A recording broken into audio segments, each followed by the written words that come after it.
Hello everyone and welcome to Trail Tracker, where today we're going to be checking out a trail that I wish I'd found a long time ago. If you've been watching the channel for a while, you might well have seen the ultimate tour guide I put together last year for the bike Ticket to Ride tour in Chur, Lenzerheide and Arosa. And you might also remember that I made a bit of a mistake with my navigation and ended up on the Schwellisee Flow Trail in Arosa. It's probably pretty good if flow trails are your thing. I'll be honest, I wouldn't come to Arosa just to ride it. It's a little bit vanilla. So this year I was determined to go and ride the trail that I should have taken from the top of the Schwellisee Express lift, the Schwellisee Trail. As you can see, the trail starts with a ride along a truly breathtaking ridgeline that provides very little indication of what actually lies ahead.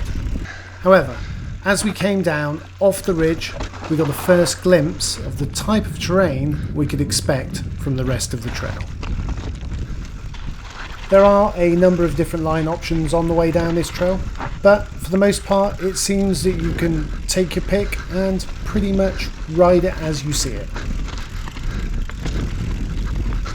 Fairly early on there is a short climb, or in our case a short push, after which the terrain opens up and the trail winds its way down through an alpine meadow and then up onto another small ridge.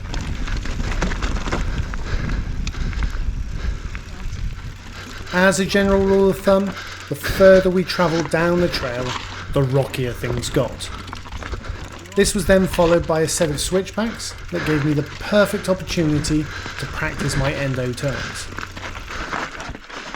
Now, I wouldn't describe them as fluid, and I can only really do them to the left. But it's definitely progress, and I'll take it.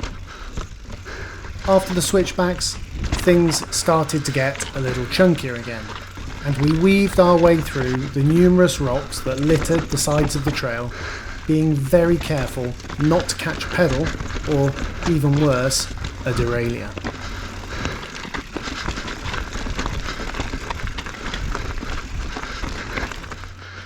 Things then flattened out a bit, which under normal circumstances would have been an ideal opportunity to catch my breath. If it hadn't been for those short inclines that had me puffing like an old steam train as I tried to keep up with Eve.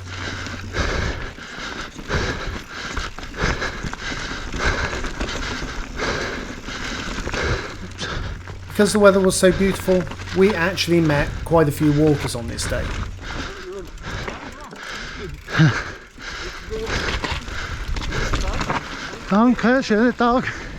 But as this is more of a technical trail, and as a result speeds aren't that high, this really wasn't an issue. In fact, the only time the speed really picked up was when we had a completely unhindered view across the valley. Just watch out for the gully crossing though, which could easily catch out the over-enthusiastic. In terms of difficulty, the Schwellisee Trail definitely keeps the best till last. That's it. With some really quite tricky corners near the end. They are, however, all rideable, even if we didn't manage to get them all perfectly on this run. Should know better than to get too close to Eve in front of me. All in all, I'd say this trail is perfectly matched to my skill level, making it super rewarding to ride.